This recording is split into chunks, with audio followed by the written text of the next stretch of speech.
It's not calling you Josh Frydenberg, it's calling you Dosh Frydenberg. Under the coalition, taxes for hard-working Australians will always be lower. You know, I don't hold a hose, mate, and I don't sit in your control room. They're answers that only can come from Victoria, I'm afraid, because that's not my job. But I ain't spending any time, mate, because in the meantime, every 3 months, a person is torn to pieces by a crocodile in North Queensland. Well, g'day and welcome, listeners, to the Two Jacks, coming all the way around the world and then looking at matters in Australia, political media, etc. And joining me all the way in Hong Kong is Hong Kong Jack. G'day, mate. How are you? Well, I'm recovering. Recovering from a bit of COVID? Yeah, I think this is I've almost lost count. I think it's bout number 3 for me, but yeah. Yeah, they do say that you get a few of them. You might have a few existing conditions. You know, the people who get it multiple times. I think Marcus Stoinis, the Australian cricketer, has had COVID 4 times. I think 4 times at the last count, and he's had some sort of ongoing issues around that. So you're okay, mate? Well, I certainly qualify. As far as you know. I'm going all right. I certainly qualify with the ongoing conditions. In fact, they had to postpone a cardiac catheter procedure, which was due Monday, but I'm going in tomorrow. Going in tomorrow. Good luck with that, mate. I hope it all goes very, very well for you. Breaking news today, the ICAC has handed down its findings in regard to Gladys Berejiklian and her one-time partner lover, Daryl Maguire, and the Commission has found that Ms. Berejiklian engaged in serious corrupt conduct by breaching public trust in 2016 and 2017 through exercising her official functions in relation to funding promised and or awarded to ACTA without disclosing her close relationship with Mr. Maguire, when she was in a position of conflict of interest between her public duty and her private interest, which could objectively have the potential to influence the performance of her public duty. The Commission also finds that Ms. Berejiklian engaged in serious corrupt conduct by refusing to discharge her duty under Section 11 of the ICAC Act to notify the Commission of her suspicion that Mr. Maguire had engaged in activities which concerned or might have concerned corrupt conduct. There will be no criminal charges, or the ICAC has said that they don't believe that it would lead to criminal charges, or it should lead to criminal charges. Jack, where does that leave Gladys Berejiklian, the former Premier of New South Wales? Jack? Well, it's a little bit hard to see what she could be criminally charged with, is the problem that ICAC has with that. In their view, she's acted contrary to law, but she doesn't seem to have acted criminally in any way that I can see. It leaves her where she was. She's been destroyed, and yet another premier brought down by ICAC. Yeah, well, she is likely to appeal. We understand that she will appeal to the New South Wales Supreme Court that this founding has been made. Yep. It is a breaking story. I've had a brief opportunity to have a look at the entire report, and I would say, just off the top of my head, the chances of her being cleared by the Supreme Court would be pretty remote, I would think. So she has this corrupt finding above her head. It probably won't affect her professional life, but I think that finding will stay above her head for the rest of her life. That's because it won't affect her professional life very much. That's because the ICAC itself has lost a great deal of standing, if it ever had any, because it investigates matters that are essentially political and calls them corruption. Well, I can't see that particular argument working here. We have got very serious issues arising in Canberra around Stuart Robert. He would, I would imagine, will be examined by the new national body, the NACC, and we also have some fairly serious some fairly serious allegations of corrupt conduct in public office around Warren Ench. that's been examined and explored by the Australian. I'm not sure that I buy this argument that there's no corruption in Australia, Jack. I'm not making an argument to that effect. Yeah. What I'm saying, if you want to look at the history of it, the reason the New South Wales ICAC is not fit for purpose, in my view, is that Gary Sturgis came up to Hong Kong and modelled the New South Wales ICAC on the ICAC here in Hong Kong. The ICAC here in Hong Kong was fixing a very different sort of problem to the corruption in New South Wales. There is corruption in New South Wales and always will be. It's baked into the system from the very foundation of the state of New South Wales, from the arrival of the First Fleet. But the corruption in Hong Kong was of an entirely different kind and a different matter. We had police sergeants bidding for the job of becoming sergeant at Wan Chai because it was the most profitable police sergeancy in the colony.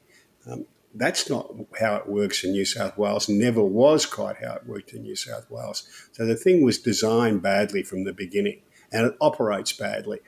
In this situation, Gladys Berejiklian, people say, oh, she could have just stood aside while ICAC conducted its inquiry. That's 2 years. You can't survive politically 2 years standing aside. Yeah, she shouldn't have acted corruptly, Jack, in the first place. Well, in my view, what she did is not corruption. It's shabby politics. Well, she won't be charged with any offence, but she was indeed handing out public money into an electorate with an MP that she was engaged in a sexual relationship with, that was undisclosed to her colleagues, undisclosed to anybody. Yeah, shabby politics, I agree. Yeah, okay. I mean, my view is no ICAC and that sort of cohort of scumbags from the previous Labor government would still be running around. You really do need to have these things. I mean, when we look at Victoria's ICAC and the IBAC, it really is a toothless tiger. You do need something that conducts public hearings. You do need something that investigates matter, has an investigative element, so the ability to engage in phone intercepts, electronic surveillance, that sort of thing, where there is a view that corrupt conduct may have occurred in public office. I've got no objection to having anti-corruption commissions. I just think the New South Wales version, they need to tear up the act and start again. Well, that is, what have we got? 1, 2, 3 premiers now. I mean, O'Farrell was probably he's now, I think, the High Commissioner in India. Is probably the unluckiest. Griner, who actually created the ICAC, was stitched up by it, and that ultimately was overturned. Berejiklian will have her opportunity to have this matter, to have this finding reviewed by the Supreme Court, and I think that's entirely appropriate. But as it stands, she engaged in serious corrupt conduct. That's the finding of the ICAC, and she'll have to live with that. That's because the definition of corruption is just incorrect. What they need to, if you're going to have a commission against corruption, and I've got no objection to that at all, in fact, it's probably a pretty good idea, what you need to do is define corruption properly. And it shouldn't extend so far as to include what really is shabby political conduct. Well, if Darryl was just having a leg over her and no one knew about it, I don't think that's going to be a problem. Well, if that's the case, it's nobody's business. No, that's right, and that's absolutely right. But when she is allocating public funds as Treasurer and then as Premier, but basically as Treasurer, while she's engaged in a relationship with this man, and arranging for public funds to be made on the basis of applications that would not have got through any sort of proper examination.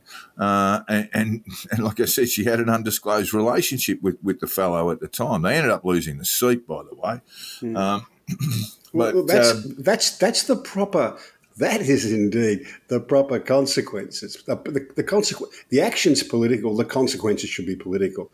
I can't see anything in what I've read of it so far that would justify the laying of charges. She hasn't acted criminally. She's indulged in shabby politics. That's my view of it anyway. Well, all I'll tell you, Jack, is have a look at the report. It is, on my very quick read this morning, absolutely comprehensive. And I'll have a little bet with you now, if you like, that the New South Wales Supreme Court will not overturn it. Well, it'd want to be comprehensive. It's taken them 2.5 years to do it. That's why, Jack. That's why. I mean, they did delay the release around the New South Wales state election, but that is why, that they got all their ducks in a row. Very, very comprehensive report. Take a look at it, and then we'll chase up, and you can tell me what you think. Yeah, can I just say one thing about this? The process is the punishment with the New South Wales ICAC. All three of those premiers have gone.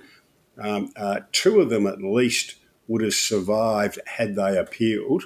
Greiner did appeal, and it was chucked out. O'Farrell certainly would have survived, and perhaps Berejiklian may or may not have survived. But none of that mattered because the process took so long, and the process was so wrong in itself that killed their political careers. Well, O'Farrell basically misled the ICAC and resigned that night. So that's not a process. I mean, that's a process that's less than 24 hours long.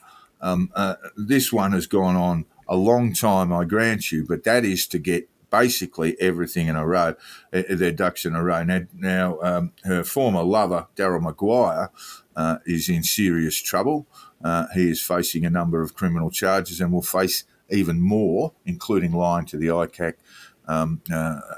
He will face those sorts of charges too. So you would have to say, without the ICAC, none of this would have come about. None of this would have been brought to the light of the public. That's the first thing I'd say. Yeah. Well, scrap it and start again, is my view.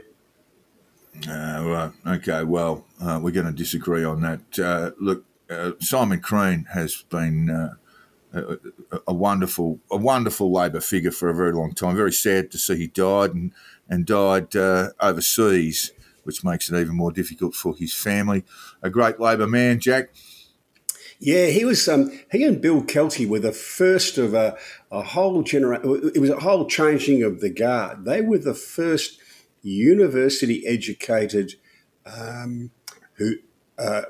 union officials who didn't come up through the ranks. They went straight from university to relatively senior jobs in what we used to refer to as the stackers and whackers, the Federated Storemen and Packers Union. And this has become a whole career path since then. You know, you look around federal parliament, and it's quite full of people who have worked, who left university and then went and worked for blue collar trade unions, effectively. You know, so they started that trend, and they were very, very good at it. And he was a significant political figure in the Labor Party and in the union movement. Some great achievements, some, like everybody else who's done a long career, some less great moments, but yeah, and a very nice man to boot. Yeah, that's what seems to be the case in terms of people's recollections of Simon Crean. Just a really decent fellow, a person who understood public service. If you're going to look for a single highlight of his political career, in my view, is that with Bill Kelty, but by this stage they were both at the ACTU, and with Hawke and Keating, they whacked together the Prices and Incomes Accord. The Incomes Accord during the Hawke government, which helped set the stage for the 30 years of uninterrupted economic growth. That's right. And basically the trade-off around the Accord was that wage rises would be I mean, this is the thing that blighted the Whitlam government, that you had wages spinning out of control, trying to keep up with inflation. And while inflation was a beast that was yet to be slayed by the Hawke and Keating governments, the Accords came along, which basically provided a balance between wage increases and inflation, and allowed inflation, the dragon, to be slayed. It's back again, of course, but in those times, and Simon Crean was I believe, absolutely critical to arranging that accord. And you have to go to your union members and say, this is what we've done. We've traded off your pay increases to enable the economy to move along slowly, and in the end, you will all benefit. And the trade union movement fell into line there. Yeah, well, all four of those, Hawke, Keating, Crean and Kelty, had learnt the lessons from the Whitlam government. Now, all four of them will have different views about who was largely responsible for it, given the egos involved. Yeah. But in my view, that's, if you're going to look at the history, Simon Crean's history, that's his crowning achievement. Of course, the son of Frank, and Frank was a treasurer in the Whitlam government. Yes. One of not any great note, I would say, Jack, in terms of how history would portray his treasurership. Or perhaps he was one of those who'd been in opposition for a very, very long time. And by the time the government came to pass, they were perhaps past their best. There was quite a few of those in that first Whitlam government. I think that's a fairly fair representation. A true Labor giant, and that is in fact what opposition leader Peter Dutton said of Simon Crean. Simon was a gentleman to deal with and a giant of the Labor movement. Treasurer Jim Chalmers tweeted, "Decent, generous and wonderful company. A lifetime of dedication to our country and its working people won't be forgotten." And of course, our Prime Minister Anthony Albanese said, "Simon was a great servant of the Labor Party and of the broader Labor movement. Above all, he was a thoroughly decent human being who was kind, generous and always of good humour. This brought him respect across the political spectrum." Very sad. Just to bring it into current political perspective, Jim Chalmers could use Bill Kelty, Simon Crean and Bob Hawke to help him in the current battle against inflation. Oh, absolutely. But couldn't they all, Jack? Couldn't treasurers for the last 20 years have done with that too? It's just never been more relevant. That's the difference. Yeah. Meanwhile, Jack, Simon, of course, was a proud Victorian and a North Melbourne barracker, of course. I think he was #1 ticket holder at North for a long time. A Middle Park resident all his life, I think. But yes, a North Melbourne barracker. Yeah. I lived in Middle Park for a long time, and that was Middle Park when it was a bit working class, Jack. It's not anymore, of course. But John Ferguson of The Australian has been reporting on a bit of factional uproar in the Labor Party in Victoria, where the left is ascendant. Indeed. My old faction. Yeah, well, of course, Dan Andrews is a member of the SL faction. There are times when you wouldn't know it to look at him, but yes, he's very much that. And when we get into transition, I mean, there's been a lot of talk, particularly amongst our friends in the Cooker community, that Dan Andrews was about to retire. There were a few stories in the Herald Sun that seemed to indicate that he was organising a transition. That's all been denied. But the SL is in the ascendancy there. Where does that leave Labor in the event of a transition, Jack? Well, one thing you have to remember about Victorian Labor internal politics is they're fairly fluid. At the moment, the Socialist Left is the biggest single faction. But there are two right-wing factions. One, let's say, headed by Richard Miles, and the other one headed by Bill Shorten. And the Miles faction is the bigger and the more stable, I suppose. The Bill Shorten factor is sort of centred around the Australian Workers' Union.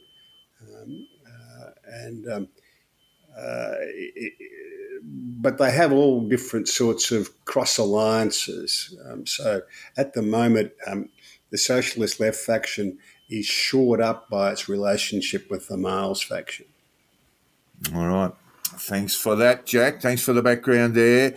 Victorian factional politics, Labor, Liberal. Well, I guess we can't let this subject go without talking about the Libs who've pre-selected, I would describe, a fairly conservative candidate, religious right member to run in Warrandyte. There'll be a by-election there after the retirement of the sitting Liberal member. They'll probably win the seat, Jack. But the sort of candidate they've thrown up tells me that they really haven't learned. They're not learning very fast. Yeah, well, these things take time. Well, they've got a religious right faction that's dominant within the party state council. I can't remember how many members there are in total, a couple of hundred, but there's a great thumping whack of people who are from the religious right, and they essentially become unelectable. Collectively by state, and that's one of their big issues at the moment. I suggested a couple of weeks ago they should just get into one room and just punch on, and just get rid of it. Basically just get their feuding done and dusted, and then move on. But it's a bit easy to say. Pizzato himself is really under threat almost constantly, and I see a poll there had their primary vote at 26%. We used to call that having a state conference in the Victorian LP. That's what they need, Jack. That's what they need to do. Leave your Bibles at the door and let's punch on. All right, now the Lawyer X business, Jack. Hard to believe, isn't it, that after all the shenanigans, all the lies that were told to the public, all the High Court challenge to keep the Lawyer X business out of the media. You would imagine there have been various attempts to pervert the course of justice, but the Victorian DPP says, no, everything's fine. No one needs to be charged. What's going on there? No. She's a little bit of context. The Victorian government, in the end, appointed a former Victorian Supreme Court judge and later High Court judge, Geoffrey Nettle, to investigate this, and he made recommendations that charges be laid, but the decision as to whether the charges would actually be laid resided with the, I think it's called the Office of Public Prosecution. It is OPP, Ms. Kerry Judd, KC, and ultimately the decision as to whether she thought there was a viable case rested with her. And as we've discussed with the Brittany Higgins thing and indeed the George Pell thing, a difference of opinion as to whether someone should be charged is not a novel thing. These things happen from time to time. And it's her view that there isn't a reasonable prospect of securing a conviction in these cases, and so no one should be charged. And indeed, the Victorian government has now disbanded the inquiry headed by the High Court judge. Of course they would, Jack. That's on his recommendation. He said you either got to charge people or disband it. So they have. Right. So let's talk a little bit about the relationship between police and prosecutors, Jack, because this is really important. Police and prosecutors rely on each other to obtain prosecutions, for the most part. There is a very close relationship that is almost at the same time at arm's length. As it needs to be. Look, absolutely. But what I'm saying is it might not be, shall we say, and I'll talk about this in the general sense, that it might not be a very good idea for an OPP to go around prosecuting a whole bunch of police, including senior police. This would have been mainly retired former very senior police, up to and including a former chief commissioner. Oh, a couple of them. Yeah. I've got no basis whatsoever for saying that Kerry Judd has refrained from prosecuting police out of any desire to continue to have a good relationship with police. No, I've got no basis for saying that at all. In fact, I kind of doubt it's true. I just want to talk about the amount of public money that was spent by police in order to try and keep this matter secret, Jack. You know, they went all the way to the High Court. They suppressed information for years and almost a decade in order for this story to come out. Now, it relates, of course, to the Melbourne Gangland Wars and then obtaining inside information from Lawyer X, and we all know basically who that is now. And Lawyer X was representing various gangland figures and then providing information to police that she obtained under, client confidence. And then the rest of us, when we saw the Melbourne Gangland Wars unfold and then the prosecutions that took place, and the crime figures that were convicted and jailed, there were quite a lot. There's a couple of blokes we still can't mention who got Supreme Court suppression orders on their very names, who had become what we believe had basically flipped and given Crown evidence against people like Williams, but it wasn't like that at all. I mean, a lot of the information they were obtaining had come from information that had been obtained by Lawyer X. Yeah, so, well, there are a number of challenges or appeals against convictions that are based on the involvement of Lawyer X. And they are still playing out. And some of those, I think, are subject to suppression orders as well. But that will all run its course through the Supreme Court and I dare say the Court of Appeal in Victoria. Well, because we're going to have a lot of gangsters getting out of jail, Jack.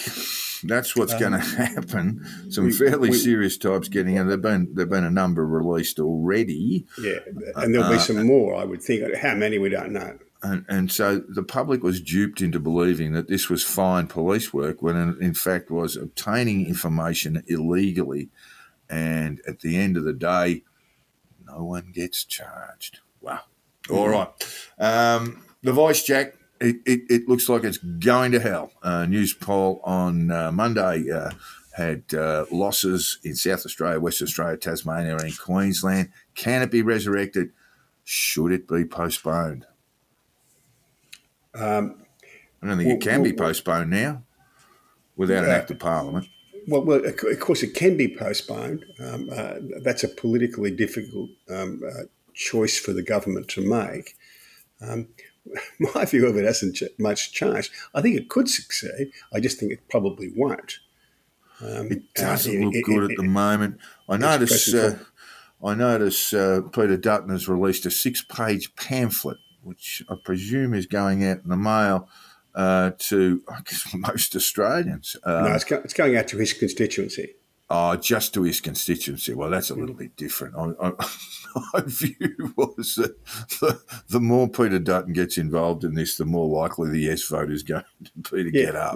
Well, you've said that all along. I don't really think the party politics of this is all that relevant and never has been. Oh, it is. It absolutely, because it cannot it cannot be removed now. The Liberal Party has stood as the party of no on this. The National Party, its junior coalition member, has stood as the party of no.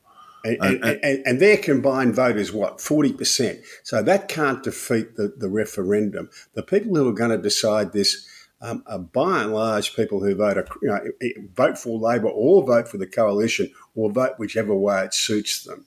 The 40% that, the 30 or 40% that Dutton and Littleproud control isn't enough to defeat it. For the referendum to lose, it takes much more than that, which is why I don't think Dutton's all that relevant, and I don't think Albanese's all that relevant, except that he holds the choice as to whether what goes in the proposal. That's his relevance. But Dutton can't kill this referendum on his own. Can't go anywhere near killing the referendum on his own, I don't think. No, that's true. But it carries with him a block of votes that will go no on this. Particularly, I would suggest in Queensland. So it's not. I just don't buy the your theory that basically the political play doesn't mean anything. I think it does mean a great deal, and I think it will have profound impacts for Peter Dutton and Anthony Albanese going forward. So let's presume that it fails, that the polling is right and it fails. That would be a significant loss. Let's get back to the polling for a moment. The most significant bit of the polling, I thought, the trend is going down for the yes vote, but what remained relatively stationary was the undecideds at 10%. Yeah, that is interesting. Now, yeah, so, you got them around 10. So what that tells you is that it isn't the rise in the no vote isn't coming from the undecideds. The rise in the no vote is coming from people who've changed their mind from going to vote yes to now going to vote no. You need to look at the data. That's possibly true, but you'd need to look at the data to make that sort of conclusion. I think there are going to be profound political consequences for those in Canberra. Albanese, if it fails, certainly will be, stained by it. I don't know where we go with Indigenous reconciliation if it loses. I don't know where that will go. I think Peter Dutton will be stained by his opposition to it for a very long time, and at least until the next federal election, where people in Victoria and New South Wales, who are essentially going to determine the outcome of the federal election, are going to feel a little bit, they're not going to feel all that warmly towards Peter Dutton. So there are political consequences everywhere. Yeah, there are. This has been fixable all along, but it requires some political courage and will to fix it, and that's never been present. All right, so it can't be postponed without an act of Parliament. That's my understanding, right? Yes, that's correct. It would require a further act of Parliament to effectively rescind the act that passed a week or so ago. I'd have to ask, Jack, and we know that people like Peter Garrett have had a profound influence on white Australians in regard to Indigenous reconciliation, but those sort of louder voices, they've been fairly silent up to now, haven't they? And I just wonder when they're going to start weighing in. The Peter Garretts, the Paul Kellys, those sorts of people. Yeah, I know this is a very unrepresentative sample. In fact, it's anecdotal, really. But I've spoken to a number of people who I would have expected to support the yes vote, and inevitably they tell me that they don't mention this in public, but they just don't support it. Yeah, it's. I think the way it's been set up, I'll just probably wrap it up here, is that it's easy to knock off. It's actually easy to run a scare campaign. I was looking at Warren Mundine quoting from Rebel News. Warren, mate, I can show you their backlist if you like, and you can tell me if you think it's a reputable news organisation. I think whenever someone like Nampijima is Jacinta Price. Nampijima is asked about this stuff. Okay, so what would you do? Oh, we just need to spend more money where it's needed most. I think that's basically her statement. I would focus efforts as to where those most disadvantaged people exist, as opposed to treating all Indigenous Australians as if we're all disadvantaged because of our heritage. Haven't we been doing that, Jack? Haven't we been doing that already? There's been no lack of goodwill or money to try and fix the problem of Indigenous disadvantage. I personally have no faith whatsoever that a constitutional change is going to fix that. What that requires is hard work and more diligence and better ideas. But a constitutional change is not going to alter that, in my view. Well, the better ideas have to come from Indigenous Australians. That's the point here. This is the whole reason for the voice.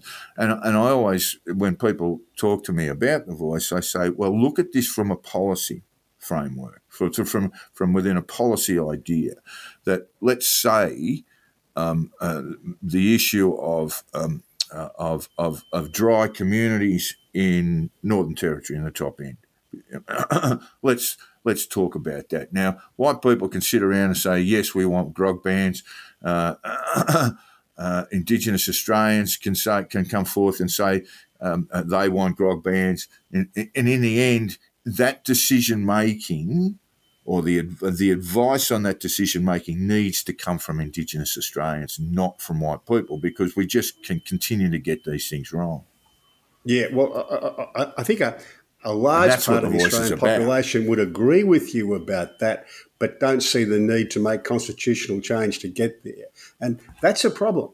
That's inevitably a problem with trying to change the constitution in Australia. I just don't think the right thought went into how to go about this, not the right process and not the right proposal.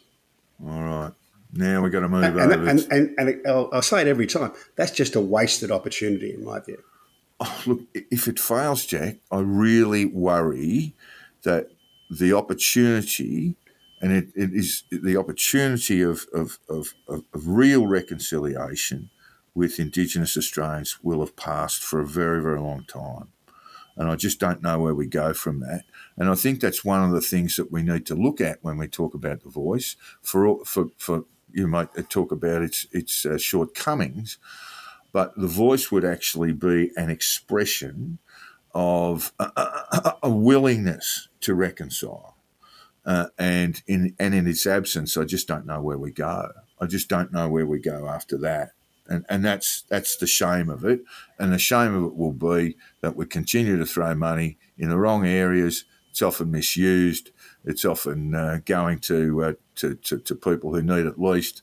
And it's all sort of being defined by state and federal governments. And I just think there's a better way to short circuit that and create a symbolic step forward. I mean, you mentioned constitutional recognition, but that in itself is really just hollow symbolism. It doesn't mean anything in the end. Doesn't take us any further in steps towards reconciliation. Yeah, what we really need is a country to be at peace with itself and its history, and that is a really profound concept. And people aren't being offered that opportunity, aren't being offered that understanding that this is not just for Indigenous Australians. This is about bringing peace to our entire community. And that's why I've argued about its shortcomings, because that's the process and the proposal utterly failed to do that. The process, because it didn't involve all Australians, it involved just 10% of the population. And the proposal, because it doesn't do that, in my view.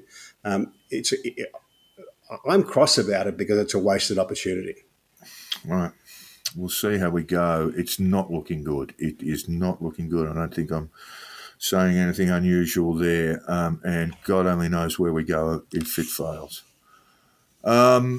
Russia, Jack, Saturday afternoon and into the evening exploded as Yevgeny Progozhin's Wagner group drove up the highway towards Moscow, shot down 6 Russian aircraft, 5 helicopters and an aerial command post, killing 13 fighters.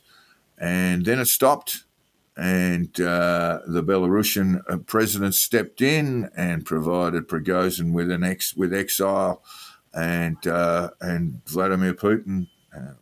Lukashenko has since said that Putin wanted him killed, and Lukashenko said, you can either stop this or you'll be crushed like a bug. So he chose the former, and is now sitting somewhere in exile in Belarus, probably Minsk. So what happens to the former hot dog vendor in St. Petersburg, Jack? Would be selling him any life insurance? Not really, no. You'd be stay on the ground floor. There's a lovely, there's a TV program in Australia called Move to the Country or something. I was thinking of that about him, yeah. Yeah, and someone had mocked up an ad, for a caterer who's sick of the hustle and bustle of Moscow and looking for a country retreat somewhere in Belarus. Ground floor only, no large windows. And plenty of outbuildings just in case his opera-loving friends turned up to visit. Oh, well, look, yeah, and then there's herbal teas. Herbal teas. Yeah, I might have a tea. Would you like a cuppa? Yevgeny?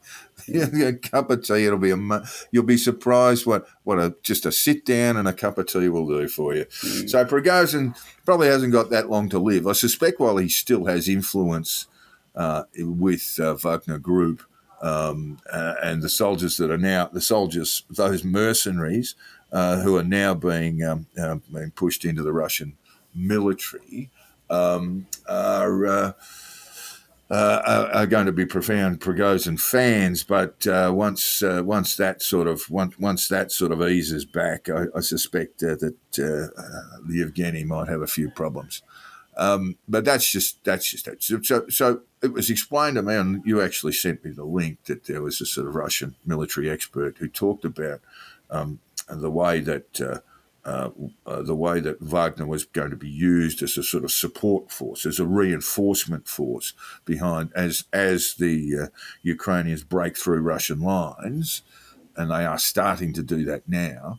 That they would come up once they'd done that they would come up against the Wagner Group there. So it does diminish Russia's defensive abilities as the counter-offensive rolls on. There's not a lot to be said for it, and from on my reading, there's not a lot to be seen for the counter-offensive so far. So the prospect of quagmire in eastern Ukraine continues, but the Ukrainian army, that has been a very, very strong and successful defensive force, now has to change roles and get into a counter-offensive mode. And there is some disquiet among the Americans and the Europeans about their ability to do that, Jack.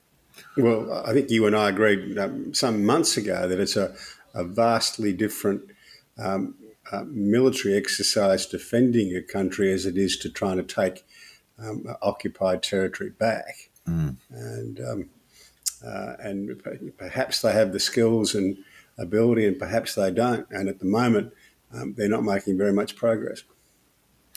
Let's talk a little bit about Wagner Group itself, which will now, or its soldiers, most of whom have been taken from prison, often facing long prison terms for violent offending, including murder. Do they have to sit through the ring cycle before they join? Or? Well, I saw Yevgeny addressing the troops. He was basically at a Russian prison saying, "You come and join us. If you don't measure up, you'll be executed," and we would do that within a day. So there's a fair amount of motivation if you're going to join Wagner Group to do as you're told. But I just want to talk about Wagner Group. There is a very good documentary video being prepared by the Wall Street Journal. I referred to it in a piece that I wrote yesterday. It goes for 40 minutes. So it's long, but it's well worth your time. If you can, listeners, if you want to locate it, you can find my piece, or you can find it on The Australian. Wagner Group is often defined or described as a mercenary outfit, which is true in part, but the real issue is that it is a sort of criminal cartel that's active in 4 continents, been very, very active in Africa, also in Peru, also in Syria, and of course in Ukraine. And they're basically, it's almost like they're corporate thieves. So there are about 2,000, as I understand it, 2,000 soldiers active, 2,000 Wagner Group soldiers, mercenaries active in Africa. They're ripping the place off. The money goes to Prigozhin and then to Putin. It would not be a bad thing if Prigozhin did fall out of a window, Jack. But what's it going to do to Vladimir Putin? And I'd suggest the answer is we don't quite know yet. We generally find out, in countries like Russia, we generally find out exactly what happened about 5 or 6 years after it happened. Yeah, it's often the way. I mean, Russia is, if anything, a place of palace intrigues and coup attempts. I did notice. Just to give you an example, we look at the end days of Mao Zedong in what China, a very different China than we have today, but what it was like then. None of the reporting at the time really covered the acrimony and conflict between Mao Zedong and Zhou Enlai, his premier. We found out about that about half a dozen years later, right? And this is what inevitably happens. And I suspect the same thing will happen in Russia, is that we'll find out exactly how that palace intrigue went, in about 2033. I did see Putin yesterday. He was at a service mourning the 13 aircraft or air servicemen who died in the Wagner attacks. Still looked pretty angry, and looked like he was going to square up. But this does, you would think, offer the Ukrainians an opportunity. Whether it means that Putin could go at any minute or not, that's probably a little bit bold to say. I see the Latvian foreign minister, now president-elect, he made of it. I don't think anyone really knows what's going on in Russia, and I don't think the government of Russia knows what's going on in Russia, which is a pretty sort of pointed quote. I kind of liked it. There was some and I think that's quite right. I think that's the way to look at the best way to look at this, because it's just too hard to peer through the mire. Yeah, I mean, at the moment he seems to retain wide support amongst Russians, but the history of that, is that sometimes that can disappear quite quickly through a cascade effect. That people yes, publicly they'll say, yes, we support him, but then once they realise other people don't, it disappears very quickly. But we just don't know is the answer. But on the ground in Ukraine, there are certainly reports that, as you said, of disappointment from Ukraine's partners with the amount of progress they're making. Yeah. It is a difficult thing. I just want to talk through it. Elon Musk thought it was a psyop, Jack. Thought the Russians were having it, pulling our legs. There were some pretty ordinary takes on the weekend, it must be said. There were no shortage of them from all over the place, some bad takes. Yeah.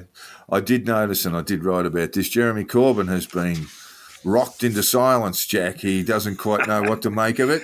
And his left wing Stop the War, which is not stop the war. They don't want to stop the war. They just want to stop NATO arming Ukraine, so Putin can basically grab hold of vast tracts of territory in the Ukraine and negotiate from a position of strength, which is idiocy, like you wouldn't believe. MTG, who's never short of some insane thoughts, that's the Congresswoman Marjorie Taylor Greene. She said, after our government has been funding a proxy war with Russia in Ukraine for over a year, I sure hope our government isn't behind a coup attempt currently happening in Russia.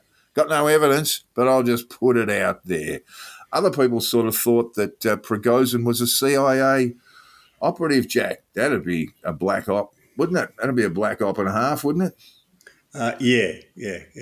He's just to give you an idea. He has known Putin since around about 1993, as far as I can tell, and that was when Putin was in charge of casino regulation, and there were casinos being created in St. Petersburg and Moscow, and that's when they got to know each other, and then he became sort of Putin's chef.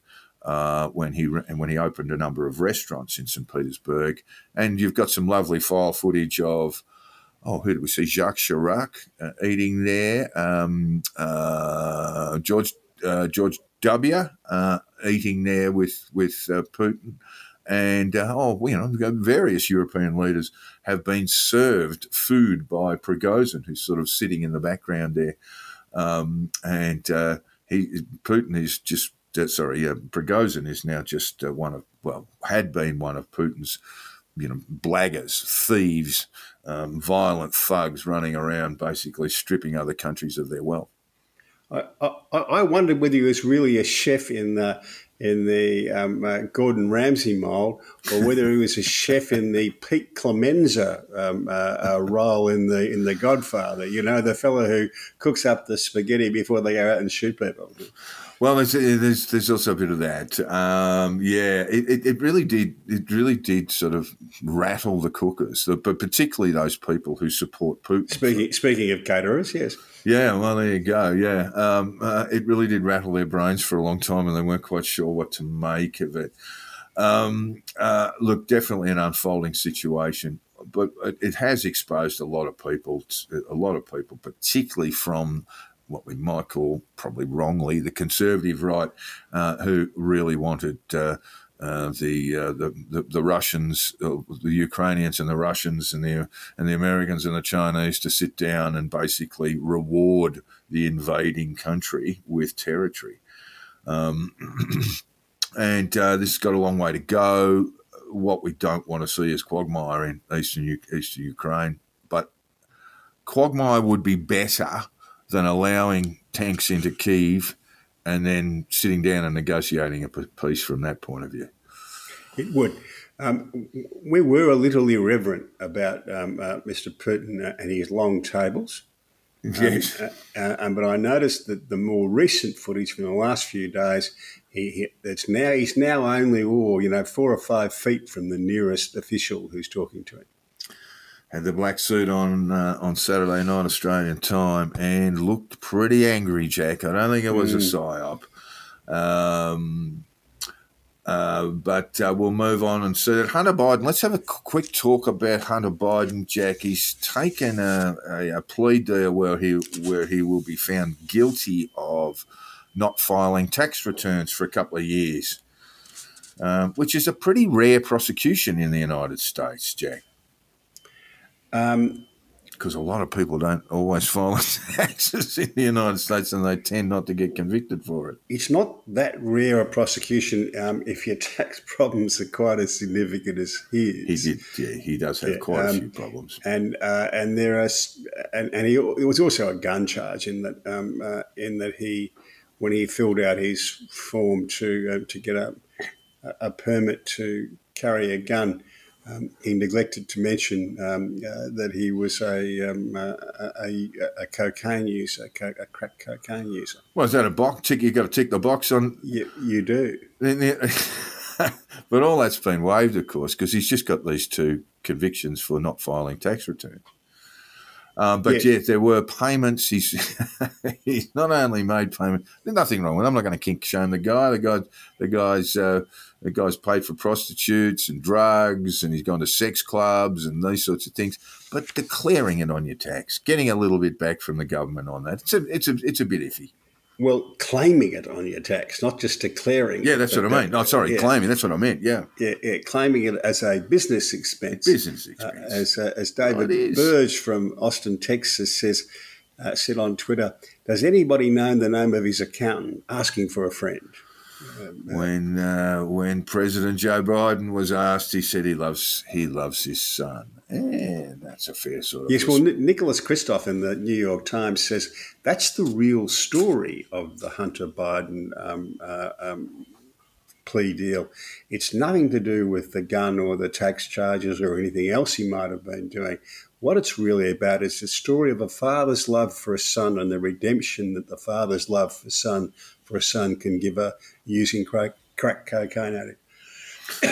So Hunter's lawyer, we don't know who his accountant is, but he's obviously a genius.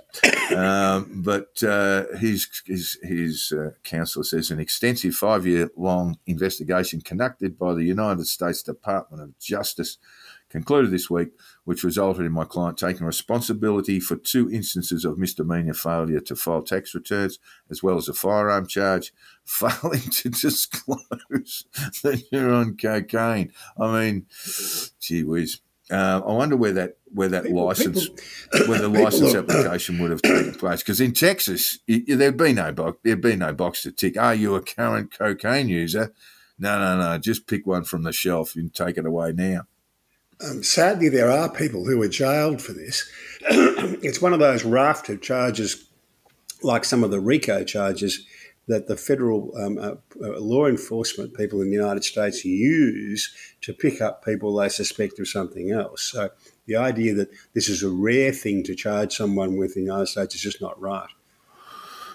Donald Trump, Jack, very, very briefly, CNN released a recording of a conversation with the Trumpster talking about, referring in a meeting to a top-secret document that he obtained that we believe, or CNN tells us, was a report prepared for the Trumpster when he was president on the invasion of Iran, Jack. And he was kind of waving it around, but it's not immediately clear on the tape whether he was showing that document to other people. No, and this has been consistent all the way along, that it isn't clear whether he's sitting down and showing someone the insides of a document, but on each occasion it looks like he's waving the document around and bragging, if you like. This is what I've got. This is what I got access to. There is one where he showed it. Yeah, there is one, and part of the indictment refers to him showing documents to other people. Well, that's a separate matter, as I understand it. But he does say, look, when I was president, I could just declassify this, but I'm not president anymore, so I can't. Which is that sort of tells you that he kind of knew the laws, but he kept doing it. Anyway, that'll unfold. I think the prosecutor has sought to delay, because all of the lawyers, Jack, now have to, on both sides, sign, well, not the Official Secrets Act, that's UK, but they all need to have, and all the lawyers involved now have to have security clearance, Jack. Indeed. So it'll be going to be a little while. In fact, the prosecution team has requested a delay until December of this year. Meanwhile, Jack, democracy flourished in Greece. Kyriakos Mitsotakis, the Greek conservative leader, I think about 8-9 weeks ago, he went to the polls, won the election, but didn't get enough seats to form government in his own right, his centre-left party's right. So they went back to the polls, the Greeks, and it was a very bold move, but it paid off because he's won a majority in the Greek parliament. Yes. And one quite convincingly, I think. Yeah, I was looking at one of his former opponents. I think I've described him as centre-left, which is completely wrong. It's the New Democracy Party. It won 40% of the vote. It's a sort of what we might call conservative right government, and they beat Syriza, which is the centre-left party. And I was looking at some of Syriza's former members, including a former finance minister who's kind of like your Mediterranean version of Jeremy Corbyn, Jack.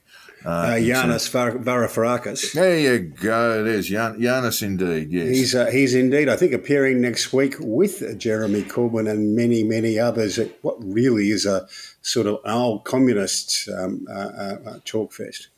He did suggest that the Russians should meet with the Ukrainians and the Americans and Europe, and maybe China as well. He doesn't seem like he's got a very good idea on how we get to a peace. These guys, Corbyn and others, they talk about a ceasefire, and that seems to be their way of explaining how that will somehow come to a negotiated settlement. But they're first and foremost, they hate NATO. And that's their main thing. Also, an election in Sierra Leone, Jack. And Al Jazeera reported that President Julius Bio has won re-election in Sierra Leone's 10th presidential vote. He won 56% of the vote, mate. You know, sort of vote that you'd sort of kill for. And his Bio himself is a very interesting fellow. He was a member of the military, was involved in the coup in Sierra Leone, and that might sort of put him in the sort of badlands, but not really. He cancelled a China-funded $400 million loan agreement that had been made with the previous president of Sierra Leone. In his first 2 months in office, he opened an ongoing review and audit of all government mining contracts, ministry departments and other government agencies. Bio sacked all of Sierra Leone's ambassadors and permanent representatives abroad in the immediate post-government of his predecessor, Ernest Bai Koroma. And in his first 2 months in office, Bio appointed his cabinet ministers, including the appointment of an opposition leader who served briefly as the country's Attorney General and Minister of Justice. He sounds like a decent human being, Jack. He certainly eliminated does. Application fees for students in government-run public universities, free education for primary and secondary school students, which is really, really important in an African country. I think he's a leader to watch, Jack. In the list of African leaders, he stands out a bit, doesn't he? He does, yeah. One to watch. In the US in 2024, presidential election and congressional elections coming in November next year, the US Supreme Court has rebuffed a legal theory favoured by many conservatives that could hand sweeping power to state legislatures to establish rules for presidential and congressional elections. The justices, in a 6-3 decision, authored by Conservative Chief Justice John Roberts, ruled against Republican state legislators in a case arising from a legal fight over their map of North Carolina's 14 US House of Representatives districts. The state's top court last year blocked the map as unlawfully biased against Democratic voters. Gee whiz, Jack, has the SCOTUS got something right in the United States? Well, if you look at the current, there's a whole lot of cases coming through SCOTUS at the moment, and the New York Times ran a poll of what people thought of the issues, and SCOTUS is not very far away from the popular view, if you like, or where they're likely to end up is not very far away from the popular view. This was a bit of a try-on by some conservative, mainly conservative, but not all, theorists that they could try and run past the Supreme Court to firm up the powers of state legislatures, and it just didn't work. And what we're talking about is, and what they really want to do is essentially redraw their electoral maps and create gerrymanders. To allow state legislatures to do this, which of course will benefit, would have benefited the Republican Party in that state, and if the power was granted by the Supreme Court, would have benefited Democrat legislators in other states, etc., etc. No, it has been knocked on the head. So, yeah, and that's a much more far-reaching SCOTUS decision is due this week or next week. Next week, I think it will be now, on the college admissions case, on whether race can be taken into account in college admissions, and that will have much more consequence, I would think. And again, the New York Times poll showed that the population, including a majority of Democrats, a significant majority of Democrats, are opposed to using race in administration to colleges. And there will be people who will be upset with the Supreme Court decision, but I think the majority of people will be happy with it. All right. Well, we're going to...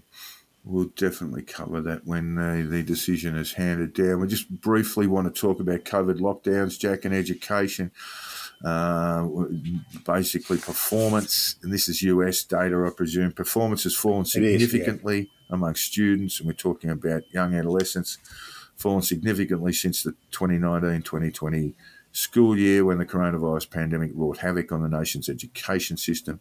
The downward trends reported earlier this week began years before the health crisis, raising questions about a decade of disappointing results for American students. The federal standardised test, known as NAEP, was given last fall and focused on basic skills. The 13-year-old scored an average of 256 out of 500 in reading and 271 out of 500 in math, down from average scores of 260 in reading and 280 in math 3 years ago. So what we're saying is lockdowns were bad for kids. And predictably enough, where they were bad for kids, they were particularly bad for kids from low income and minority families. Understand, but I mean, there's a lot of revisionism here. I'm not suggesting it's the case here, but there's a lot of revisionism of pandemic responses from governments, and it all seems to be based on the assumption that a pandemic would come and no one would be harmed by it. And that's the thing. I mean, it's a pandemic. It's a major world event. A lot of people will die and have died, and we look at this response as if we, the government responses around the world and say, well, really no one should have been affected by that. And that's absolute rubbish. I mean, it's a pandemic and people were going to die, people were going to be inconvenienced, and there were going to be social consequences. The problem we have in our perception here is to look at this and say, let's blame that person, or that government, and that minister, or that Secretary of Education for pandemic management, or for the pandemic and its consequences. Yeah, I think it's quite healthy to look at this again, and I think it's quite healthy to blame the politicians who, I think some of them, quite a few of them, listened too much to medical experts and didn't say, okay, yep, there are, people are going to die. There's not much we can do about all of that. We can't prevent people from dying. Yes, we can. Yes, we can. And this is the issue. Sorry, we can't prevent everyone. We can prevent people from dying. We can lock them down and stop infection or reduce infection. Yes. Well, the lockdowns didn't. You can't say we're not going to stop people dying. I mean, because you can. And did people die with lockdowns? Hey? Did people die with lockdowns? People still die, Jack. Yes, this is what I'm talking about. There's this alternate universe that says, all right, here's the pandemic, and this is how it unfolded. This is how many people died. This is how many young students were affected by lockdowns, by being prevented from attending schools, etc., etc., etc. And it's like the alternative is, that it would have all been beautiful and nothing would have happened. I mean, it's an argument within a vacuum, because if you're talking about, just on vaccinations alone, 165,000 Americans died when they had an opportunity to take a vaccine, but they didn't, right? So that was based on a whole raft of misinformation about dangerous vaccines and all this sort of stuff. We never really look at the alternative. The alternative, if you had have simply opened up your societies. I mean, we look at Sweden, for example, and Sweden's often dragged out by conservatives and idiots who think lockdowns were really, really bad. You go and have a look at their educational responses, Jack. They're just as bad, because it's a pandemic and it has social consequences. And of course, we can talk about Swedish death rates and all that sort of stuff too, because they had a much, much higher death rate than we did in Australia, for example, where we did have lockdowns. The role of government is not to listen to chief medical officers. The role of government is to say, what are the risks and consequences of everything we're going to do, and to weigh that up. And I think they failed. Well, I don't know what you expected them to do, Jack. Did you expect teachers to go into schools and become COVID infected and die? I mean, that should be something of concern. But the alternate argument is everything would have been beautiful. If we hadn't have gone into lockdown, nothing bad would have occurred. And of course it would have. We would have had multiple infections, far worse than were the case, than were the case with lockdowns. There's a lot of bullshit going on. I think that's an assertion, no more than an assertion that we would have had a lot. What are you talking about? You're talking about an infectious disease. You're talking about the control of an infectious disease, the control of the spread of an infectious disease. And what I'm saying is the lockdowns in a lot of places were ineffective. We expected supermarket workers to go to work. Tell me where. Don't just say ineffective. A lot of lockdowns were ineffective. Tell me where. Six lockdowns in Victoria were ridiculous. Okay, they might have been too long, and they might have relied on getting to no community infections, which is a sort of bizarre number. Which is a bizarre idea. But if you go the other way, that's a perfect example. The idea that you would seek to have zero community infections. I understand that, and I agree with it. It's just a mistake because you're harming your economy and you are harming people in pursuit of a stupid idea. I understand that, but that's precisely. But the critics like yourself of lockdowns do not understand or seem to be blind to the fact that an infectious disease would have been running rampant through our communities and killing people at the rates that it did, right? Killing people at rates by about 10. And we can see this because we can look at countries and we can look at jurisdictions that didn't have lockdowns, and then we see the numbers of people who died or suffered serious ongoing illness, and those things seem to be taken out of the equation, Jack, for some strange reason. I've never seen them taken out of the equation. Well, no, they need to be put in. You need to say if you didn't have lockdowns, you would have to accept that your mortality rate was going to be far higher.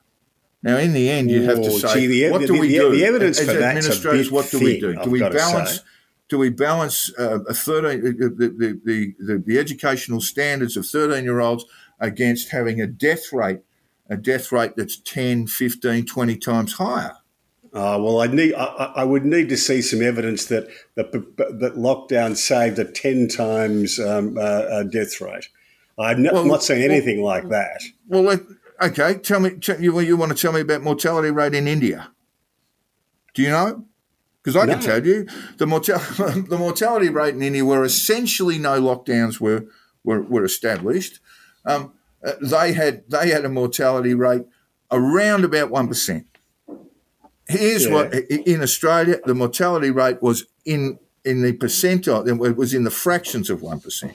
So that's just there are all sorts of variables, and I'm not trying to ignore them. Yeah, but India and Australia is a ridiculous comparison. I mean, I'm talking about mortality rate where there were no, and people have sort of, and I've looked at Sweden very, very closely. Very, very closely. What they had there, and still to this day have, is a mortality rate, not mortality rate, we won't say that, actual deaths that compared with Australia are about 5 times ours. Yeah, 5 times ours. All in the elderly communities. Most of them. The Swedish overall excess deaths, not just COVID, but everything, is very, very low. And that's the real measure. Excess deaths from everything. And that's another little red herring. So we're talking about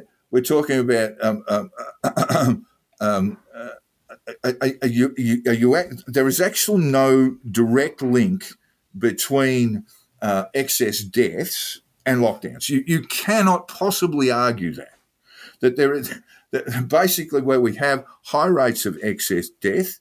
They are occurring all around the world, and that occurs because COVID infection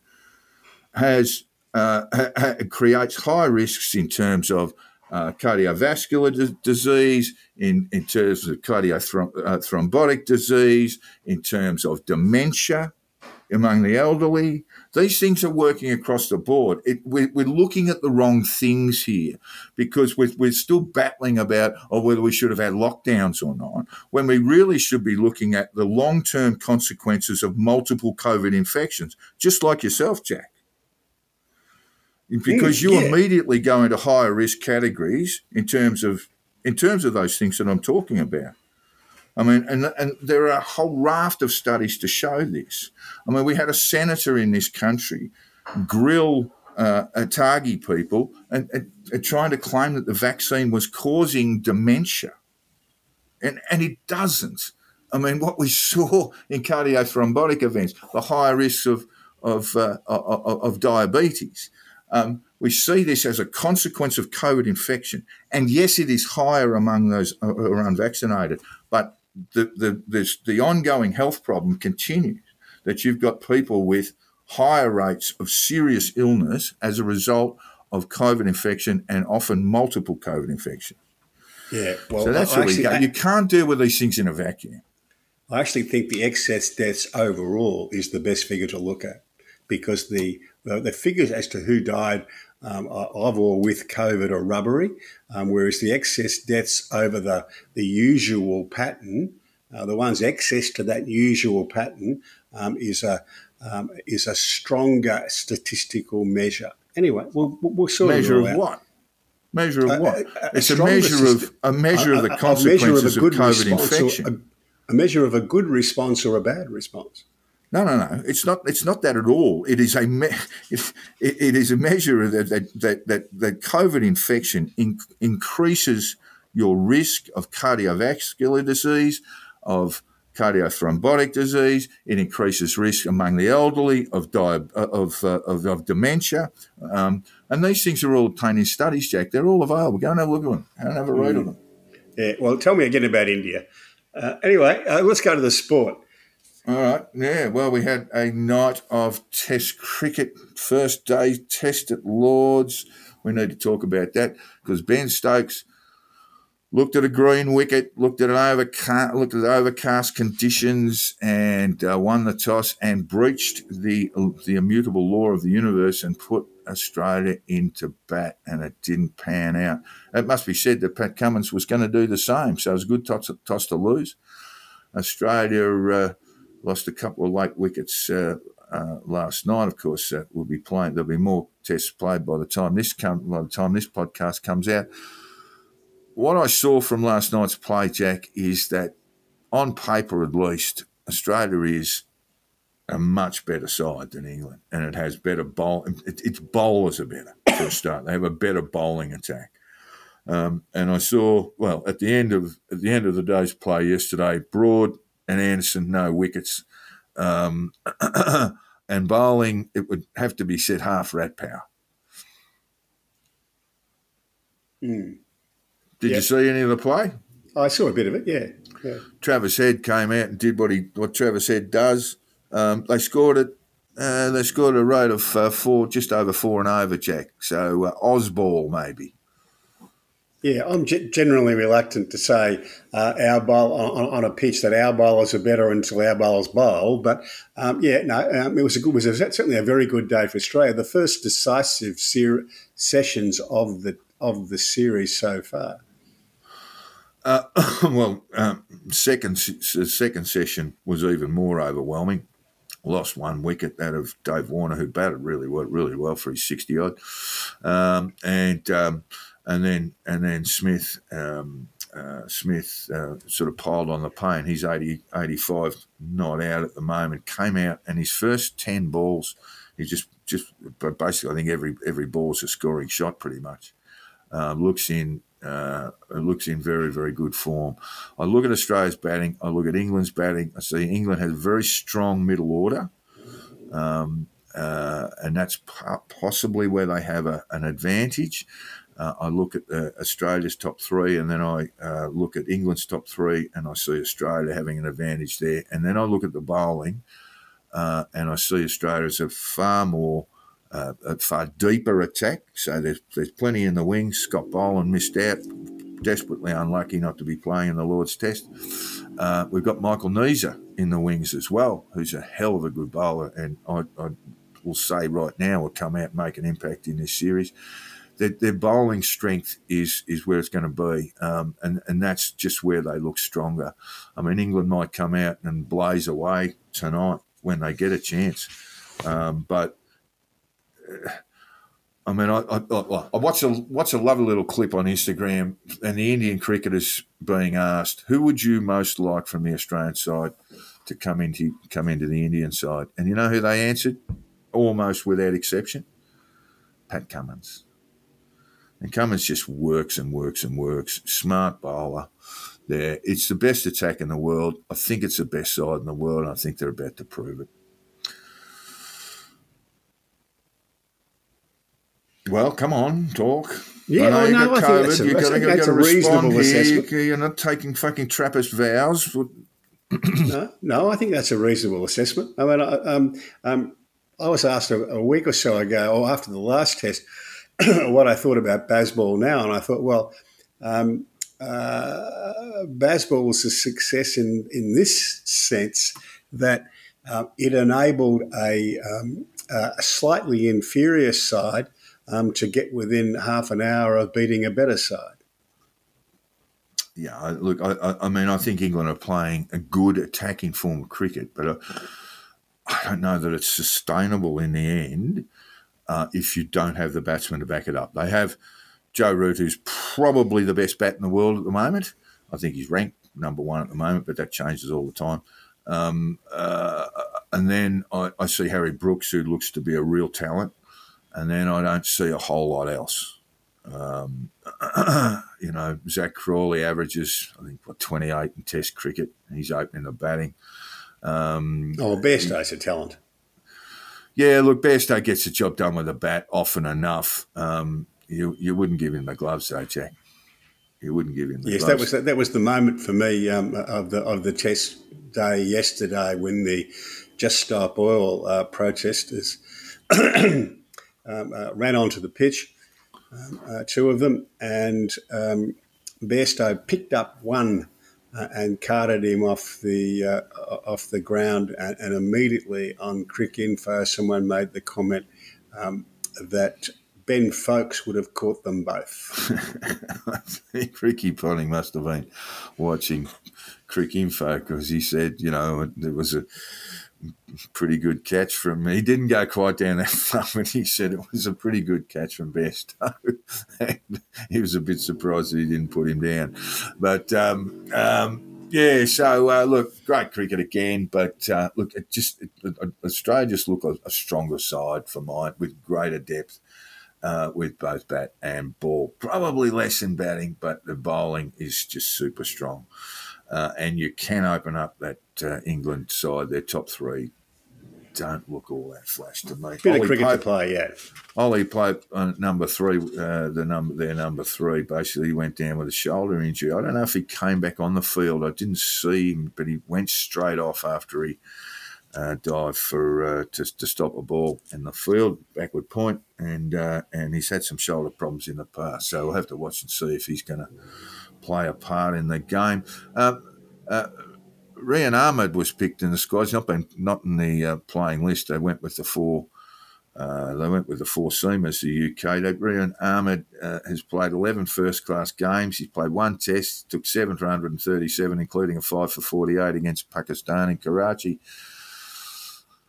Again, there was a terrible sameness to the attack from England last night. I thought Josh Tongue was the pick of the bowlers, actually, the bloke they brought in. And the rest of them, mate, they're bowling half rat power. And the ball was swinging around a bit early and then it stopped, and that was that. Yeah, I would have picked I was really, really impressed. I watched a fair bit of the Karachi Test and I was really, really impressed with Ahmed. I'd have picked him. You know, they would have gone after him, so it would have been a challenge. But I tend to agree with you. I think that's the sort of, if they're going to be... He's a very impressive cricketer. Yeah, absolutely. He was out in the field and got a bit of a gobful from Stuart Broad when he didn't miss field. He just, a ball was hit past him and Broad wasn't very happy with it. But, yeah, looks the goods. Certainly the Australian batters would have gone after him and it would have been a great thing to watch. Australian batters tend to go okay against leggies. He bowls a lot of flip. He bowls a lot of googlies. So that means it would put a bit of pressure on the left-handers. in the He batting lineup. He doesn't turn the ball very far. He just turns it far enough, but he turns it both ways. Yeah. And not even the Pakistanis could reliably pick him or consistently pick him well enough. So he ran through them. A 5 for on debut at 8. I mean, he's the youngest ever Test debutant for England. Now, Jack, we got looking forward to seeing him play for England. Look, one of our listeners, Chris, thank you, Chris, for your letter. He said, "Good morning, gentlemen. After doing my best to watch both Ashes matches recently, good on you. I did the same. I thought, how about a Test match of combined women and men's teams? Obviously, you'd include both players of the match if we were going to pick a side. So that would be Sophie Gardner, Usman Khawaja. The bowlers would be a McGrath. I'm just trying to think of her first name, and I can't at the moment. Garth, Lyons, and Cummins. Keeper Carey just edges out Healy with the bat. Gee, I think I'd have Alyssa Healy in the side. Batters Mooney, Litchfield, all-rounder Perry Sutherland, 12th man Green. So the final team would be Khawaja, Mooney, Litchfield. She's the young gun, just making her way in Test cricket now. Elise Perry at 4. Gee whiz. Stephen Smith doesn't get a Guernsey, mate. Sutherland, Carey, Gardner, McGrath, vice captain Garth. I think she was an Irish-born now playing in Australia. Quick, and Cummins the captain with Lyons at number 11. And Ashley Gardner, well, she can bowl offies as well, can't she? So she did all right in the first test. So what do you think of that idea, Jack? It's about as bad an idea as all of these ones, all of these lists are. Look, I think there's a role for this in T20 to have combined sides. And I think Steve Law's talked about this, that you could actually do it in a T20 context. And I think there'd be great interest in that. Yeah, it sort of reminds me of the father-son teams in tennis or something.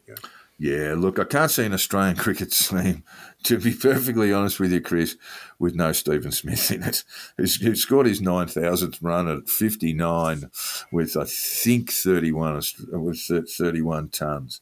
No, he's in. He's pretty much all-time in. But a nice idea. I actually think this has got merit in the short and form of the game. Yeah, it'll be a novelty item like the mixed doubles are in tennis these days. I did want to touch very briefly on the NRL and particularly State of Origin, Jack. Queensland are gone 2-0 up. Is it time we put Tasmania in the mix there too? Because New South Wales is just getting flogged every year, and they're likely to go out in straight sets this time.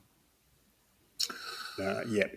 Maybe we should throw the Tasmanians in, and they've got an AFL side. Maybe they should have an NRL side and play against the Maroons, who are just belting New South Wales for fun at the moment.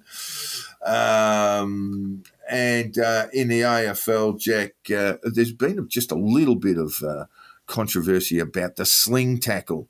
And you see one, you think, gee, that's pretty dangerous tackle, or sling dangerous tackle, and that person gets off. And then you see another one, you think it's not so bad, and that person gets a week. There doesn't seem to be a whole lot of consistency around the old tribunal. What do they call it now? The match review panel. Yeah, match review there office, doesn't seem to be a whole lot of consistency there. I thought we sorted this out a few weeks ago. The problem is the umpires are letting players stand up in the tackle so long that the tackling player has no alternative but to put the player on the ground. Yeah, I noticed, Jack. And there's no way of doing that gently and consistently. You used to hear the commentators talk about the 360, that the player who was tackled would go a full circle. I did notice a bit of change on that over the weekend, where there were a few holding the ball calls made by umpires. Maybe they're listening, Jack. Maybe they're listening to us. The other issue is if you interpret the rule in a way that the only way you get a whistle is to put the player on the ground, don't then complain because he's put on the ground with a fair bit of force. Well, yeah, that's just it. I mean, players have been told to tackle with real aggression, and they can't sort of mid-tackle go, I better just, lightly pop this bloke on the deck, bum down. It just can't be done. So it is very difficult. I did see that a US neurologist who's also, had history in sports, came to the country to address basically sports administrators on how we are supposed to deal with this from a rules-based point of view.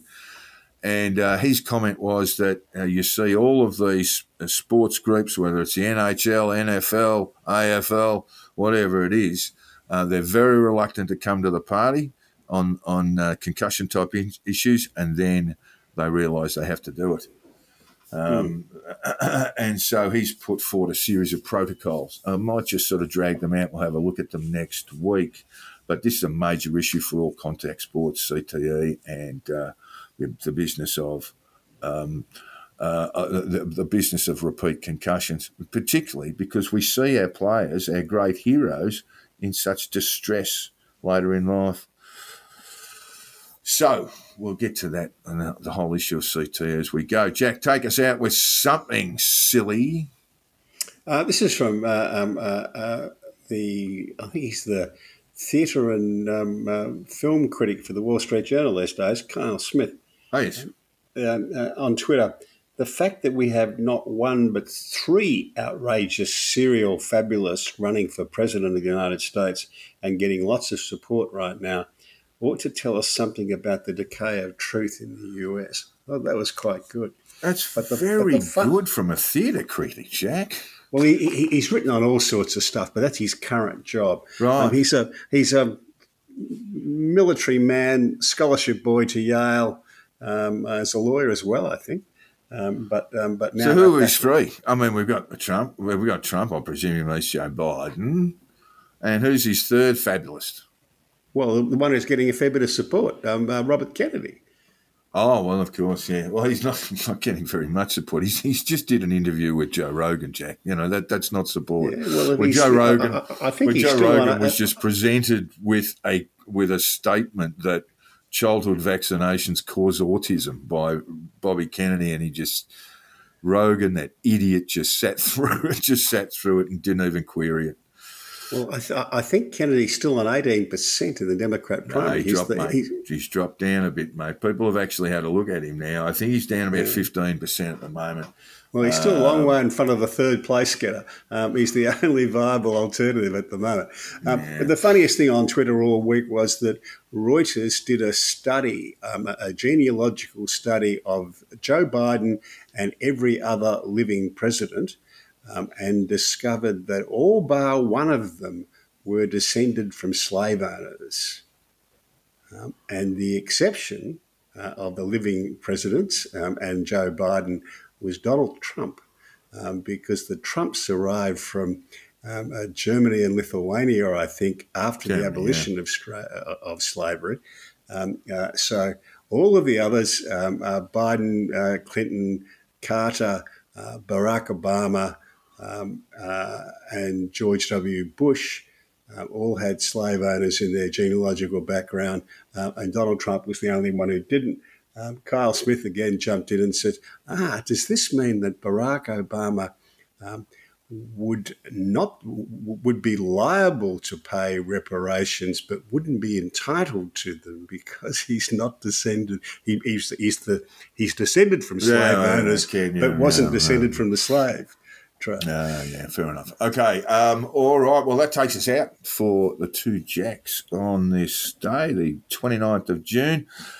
2023. Thank you for your time, Jack, and good luck with the heart procedure tomorrow. And it sounds like you're over the COVID lurgy. A few little coughs and what have you, but it seems like you're over the COVID lurgy. Watch out for that. Well enough. COVID. And we just want to well enough to sit in the catheter lab tomorrow afternoon.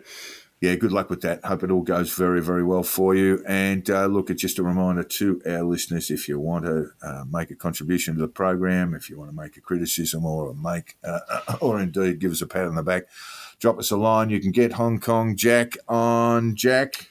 HongKongJack.substack.com. Yeah, well done with your COVID-addled mind. You could still come up with that. And if you want to get hold of me, my DMs are always open. That's Jack the Insider, at Jack the Insider on Twitter, or you can drop us a line on the Conditional Release Program at gmail.com. Thank you very much for your time, listeners, and we'll be back next week. See ya.